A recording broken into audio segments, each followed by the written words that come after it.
আসসালামু আলাইকুম। কথা নাহিয়ান স্বাগত জানাচ্ছে এনটিভির দুপুরের খবরে। ক্রাউন সিমেন্ট শিরোনাম দেখছিলেন, এবার নিয়ে যাব পুরো খবরে। 10 নভেম্বরের মধ্যে 8 ইসলামী দলের 5 দফা দাবি না মানলে 11 নভেম্বর চলো চলো ঢাকা চলো কর্মসূচি পালন করা হবে বলে জানিয়েছেন জামায়াতে ইসলামীর নায়েবে আমির সৈয়দ আব্দুল্লাহ মোহাম্মদ তাহের। ইসলামপন্থী 8 দলের 5 দফা দাবি বিষয়ে প্রধান উপদেষ্টাকে স্মারকলিপি প্রদান উপলক্ষে আয়োজিত মিছিল পূর্ব সমাবেশে তিনি এসব কথা বলেন। মিছিলটি মতিঝিলের শাপলা চত্বর থেকে শুরু হয়ে প্রধান উপদেষ্টার সরকারি বাসভবন, রাষ্ট্রীয় অতিথি ভবন যমুনায় গিয়ে শেষ হবার কথা থাকলেও মৎস্য ভবন মোড়ে মিছিলটিকে আটকে দেয় পুলিশ।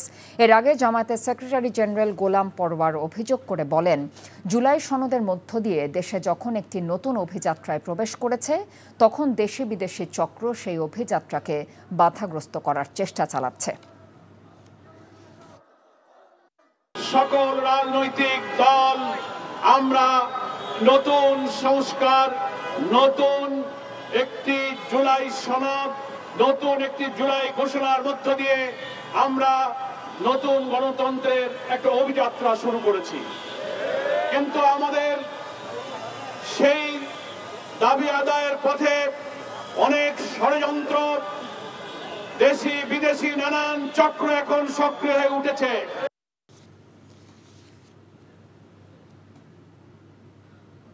পিআর ইস্যুকে সামনে এনে নির্বাচন নিয়ে কেউ কেউ ষড়যন্ত্র করছে বলে অভিযোগ করেছেন বিএনপি নেতারা। রাজধানীর একটি হোটেলে Tarique Rahman's politics and policies বইয়ের ওপর আলোচনা অনুষ্ঠানে তারা এমন অভিযোগ করেন। তারা বলেন, বিএনপি প্রথম সংস্কারের প্রস্তাব উপস্থাপন করেছে, অথচ অনেকে এখন বিএনপিকে সংস্কার বিরোধী বলে উপস্থাপন করে অপপ্রচার করছে। বিএনপি স্থায়ী কমিটির সদস্য ডক্টর খন্দকার মোশাররফ হোসেন বলেন, সমসাময়িক রাজনীতিতে তারেক রহমান শুধু প্রাসঙ্গিকই নয়, জনপ্রিয় বটে। পিআর ইস্যুকে সামনে এনে নির্বাচন নিয়ে কেউ কেউ ষড়যন্ত্র করছে। নির্বাচনকে বিলম্বিত বা বানচাল করতে অপ্রয়োজনীয় বিষয়গুলোকে সামনে নিয়ে আসা হচ্ছে উল্লেখ করে এর সাথে ফ্যাসিবাদী শক্তি জড়িত থাকতে পারে বলেও মনে করেন তিনি। বাংলাদেশের সবচেয়ে বড় প্রবলেম হচ্ছে উইনার টেকস অল। যারা ক্ষমতায় যায় তাদের জন্য সমস্ত বাংলাদেশের মালিক। সিরিয়াস লিবারালাইজেশন, ডিরেগুলেশন, এগুলোর মাধ্যমে মুক্ত করে দিতে হবে বাংলাদেশকে, যাতে ক্ষমতায়ন মানুষের হয়, সরকারের না। This is a big decision. তত্ত্বাবধায়ক সরকার ব্যবস্থা ফিরিয়ে আনতে করা আপিল শুনানির 9ম দিনের শুনানি শেষে আগামী মঙ্গলবার পর্যন্ত শুনানি মুলতবি করেছে আপিল বিভাগ। এর আগে বুধবার আপিল শুনানির 8ম দিনে রাষ্ট্রপক্ষে অ্যাটর্নি জেনারেল তার বক্তব্য তুলে ধরেন। আজ সকালে আবার শুনানি শুরু হলে অ্যাটর্নি জেনারেল তার অসমাপ্ত বক্তব্য প্রদান করেন।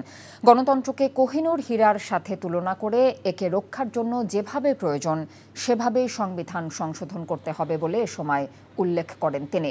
আর গণতন্ত্রকে নস্যাৎ করতেই রাজনৈতিক উদ্দেশ্যে আওয়ামী লীগ সরকার বিচার বিভাগের মাধ্যমে তত্ত্বাবধায়ক সরকার ব্যবস্থা বাতিল করেছিল। তিনি আরও বলেন, তৎকালীন প্রধান বিচারপতি খায়রুল হক উন্মুক্ত আদালতে পরবর্তী দুটি নির্বাচন তত্ত্বাবধায়ক সরকারের অধীনে হতে পারে বলে রায় দিয়েছিলেন, কিন্তু সংক্ষিপ্ত রায়ে তা বাদ দেয়া হয়, যা আইন বহির্ভূত। বিএনপির মনোনয়ন ঘোষণার পর হঠাৎ আইন শৃঙ্খলা পরিস্থিতি অবনতি হয়েছে চট্টগ্রামে। গতকাল রাতে পাঁচলাইশ থানার হামজারবাগ এলাকায় সন্ত্রাসীদের গুলিতে আহত হন চট্টগ্রাম 8 আসনের বিএনপির মনোনীত প্রার্থী এরশাদুল্লাহ। এ সময় গুলিবিদ্ধ সারওয়ার বাবলা নামে একজন নিহত হয়েছেন। একই দিনে চট্টগ্রামের রাউজানে দুর্বৃত্তদের গুলিতে উপজেলা বিএনপি ও সহযোগী সংগঠনের 5 নেতাকর্মী গুলিবিদ্ধ হন। নির্বাচন বানচালের জন্য একটি পক্ষ দেশকে অস্থিতিশীল করার চেষ্টা করছে বলে মনে করছে পুলিশ প্রশাসন। তবে এসব ঘটনায় এখনো মামলা হয়নি। চট্টগ্রাম থেকে আরিচ আহমেদের পাঠানো রিপোর্ট, জানাচ্ছেন জীবন আহমেদ। দল থেকে মনোনয়ন পাওয়ার পর পাঁচলাইশ থানার হামজারবাগ এলাকায় গণসংযোগে যান চট্টগ্রাম 8 আসনে বিএনপির প্রার্থী এরশাদুল্লাহ। কিছু বোঝার আগে দুর্বৃত্তরা খুব কাছ থেকে কয়েক রাউন্ড গুলি ছোড়ে, এতে গুলিবিদ্ধ হন এরশাদুল্লাহ, সারোয়ার হোসেন ওরফে বাবলা এবং শান্ত নামে আরও একজন। তাদের একটি বেসরকারি হাসপাতালে নিয়ে গেলে মৃত্যু হয় সারোয়ার হোসেনের। পায়ে গুলি লাগায় অনেকটা শঙ্কামুক্ত এরশাদুল্লাহ।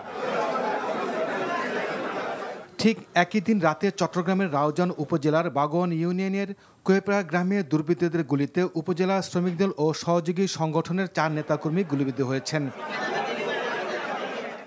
এরা হলেন রাউজান উপজেলা শ্রমিক দলের সাধারণ সম্পাদক আবদুল্লাহ সুমন, বাগোয়ান ইউনিয়নের কৃষক দলের সহসভাপতি মোহাম্মদ ইসমাইল, ইউনিয়ন শ্রমিক দলের যুগ্ম আহ্বায়ক খোরশেদ আলম চৌধুরী, যুব দলের সহসভাপতি রুবেল হোসেন রুবেল। আহতরা জানান, একদল সশস্ত্র দুর্বৃত্ত ঘটনাস্থলে এসে গুলি চালায়।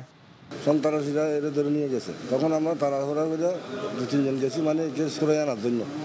হঠাৎ করে আমাদেরকে জোরম গুলি করতেছে। প্রতিকর আমরা যখন বাঁধা দিয়েছি, হঠাৎ আমাদেরকে গুলি। আমরা তো হাতে করে কিছু নিই না, একটা লাড়িও নিই নাই। নির্বাচনকে সামনে রেখে একটি পক্ষ দেশে নৈরাজ্য সৃষ্টি করার চক্রান্ত করছে বলে মনে করছে প্রশাসন। অনেক রিমোট এলাকায় এরা পাড়ায় থাকে এবং পাহাড়ি সন্ত্রাসীদের সাথে এদের যোগাযোগ। এদের যে হাইড আউট, সেটা খুবই গহীন দুর্গম পাহাড়ি অঞ্চলের হাইড আউট। সেখান থেকে বেরোয় এসে এরা হঠাৎ করে একটা ঘটনা ঘটায় যে এরা দ্রুত হোন্ডা নিয়ে চলে যায়। অত্যন্ত রিমোট, সেখানে আমি সহ রেড করেছি। সেখানে গিয়া আসলে এদেরকে খুঁজে পাওয়া এটা খুব দুরূহ ব্যাপার। তো এদের বাহিনীর অনেক লোক ইতিমধ্যে গ্রেপ্তার হয়েছে, তার মধ্যে একজন তো সস্ত্রীক গ্রেপ্তার আছে, বর্তমানে সে জেলে আছে। গুলিবিদ্ধ সবাই হাসপাতালে চিকিৎসাধীন। দুর্বৃত্তদের ধরতে বাড়ানো হয়েছে গোয়েন্দা তৎপরতা। জীবন আহমেদ, এনটিভি নিউজ ডেস্ক। দর্শক, এবার যাচ্ছি মৎস্য ভবন মোড় এলাকায়। সেখানে আছেন সিনিয়র করেসপন্ডেন্ট ওবায়দুল্লাহ মামুন। মামুন, প্রধান উপদেষ্টাকে স্মারকলিপি দেবার পর নেতারা কি বলছেন?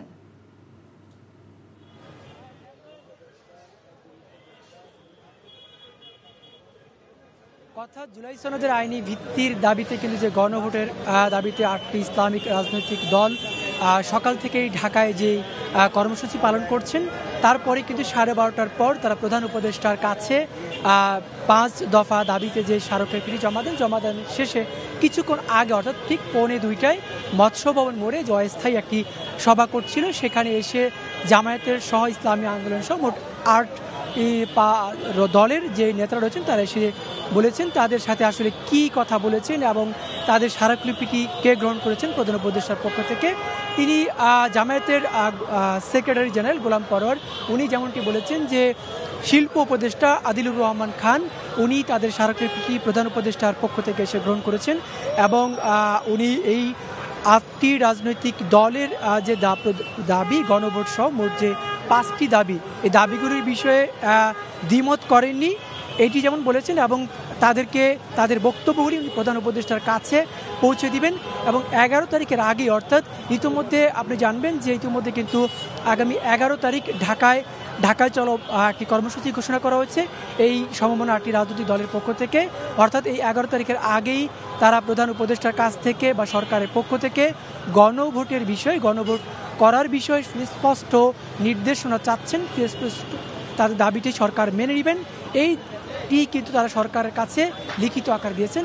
এছাড়া কিন্তু রয়েছে যে পিআর পদ্ধতি জাতীয় নির্বাচন এবং ত্রয়োদশ জাতীয় সংসদ যে নির্বাচন রয়েছে সেটি সব দলের জন্য সমান অংশগ্রহণের সুযোগ থাকবে, যেটি লেভেল প্লেইং ফিল্ড তারা দাবি করেছেন। এছাড়াও কিন্তু আরও বেশ কিছু দাবি, অর্থাৎ আরও যে 2টি দাবি রয়েছে যে ফ্যাসিস্টদের অর্থাৎ 14 দল সহ আওয়ামী লীগ সহ তাদের দৃশ্যমান বিচারের দাবি জানিয়েছেন। এই মোট 5টি দাবিতে 8টি ইসলামিক রাজনৈতিক দল তারা আছে প্রধান উপদেষ্টার কাছে স্মারকলিপি জমা দিয়েছেন। এর আগেও কিন্তু তারা গত সপ্তাহে প্রধান নির্বাচন কমিশনার বরাবর একটি স্মারকলিপি দিয়েছিলেন গণভোটের দাবিতে এবং ঠিক আজকেও কিন্তু এই গণভোটের দাবিতে প্রধান উপদেষ্টা ডক্টর মোহাম্মদ ইউনূসের কাছে এই 8টি রাজনৈতিক দল তাদের স্মারকলিপি জমা দিয়েছেন। এ ছিল আমার কাছে মৎস্য ভবনের মোড় থেকে ইসলামী সমমনা দলগুলোর সবশেষ খবর। মৎস্য ভবন মোড় থেকে জানছিলাম জামায়াত সহ 8 দলের কর্মসূচির খবর। সন্ত্রাসী বিরোধী আইনের মামলায় হাইকোর্ট থেকে জামিন পেলেন সাবেক মন্ত্রী লতিফ সিদ্দিকী ও সাংবাদিক মঞ্জুরুল আলম পান্না। বৃহস্পতিবার বিচারপতি ASM আব্দুল মবিন ও বিচারপতি সগির হোসেনের দ্বৈত বেঞ্চ এই আদেশ দেন। জামিন আদেশে সন্তোষ প্রকাশ করেন লতিফ সিদ্দিকীর আইনজীবী। এ সময় লতিফ সিদ্দিকীর ছোট ভাই বঙ্গবীর কাদের সিদ্দিকীও জামিন আদেশে সন্তোষ প্রকাশ করেন। রাষ্ট্রপক্ষ অবশ্য জামিনের এই আদেশের বিরুদ্ধে আপিলের কথা জানিয়েছে। এর আগে গত 28 অগস্ট ঢাকা রিপোর্টার্স ইউনিটিতে মঞ্চ 71 নামে একটি সংগঠনের অনুষ্ঠান থেকে তাদের গ্রেফতার করা হয়। পরে সন্ত্রাস বিরোধী আইনের মামলায় সাবেক মন্ত্রী আব্দুল লতিফ সিদ্দিকী, ঢাকা বিশ্ববিদ্যালয়ের অধ্যাপক হাফিজুর রহমান কার্জন সহ 16 জনকে কারাগারে পাঠায় আদালত।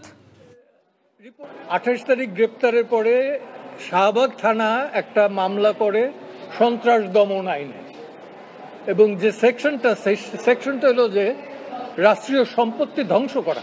কোর্টে বললো যে এদের সাথে তো এদের কোনো সম্পর্ক, এটা কি নষ্ট করছে, কি বিনষ্ট করছে। তো সরকার সেভাবে যেটা বলছে কোর্ট সন্তুষ্ট হয় না। সন্তুষ্ট না হয়ে আজকে বীর মুক্তিযোদ্ধা লতিফ সিদ্দিকী এবং মঞ্জুরুল আলম পান্নাকে জামিন মঞ্জুর করেছেন। আজকে লতিফ ভাইয়ের মুক্তি, বিশেষ করে জামিনে মুক্তি, আমি বিচার বিভাগের প্রতি সাধারণ মানুষের এখনো যে আস্থা, তারই প্রমাণ বহন করে বলে আমি বিশ্বাস করি। এই মামলায় যাদেরকে অন্যায়ভাবে এখনো জেলে রাখা হয়েছে, আমি অনুরোধ করব সরকারের সর্ববুদ্ধির উদয় হোক এবং তাদেরকে ছেড়ে দেওয়া হোক, মুক্তি দেওয়া হোক। এ ছিল এনটিভির দুপুরের খবরে।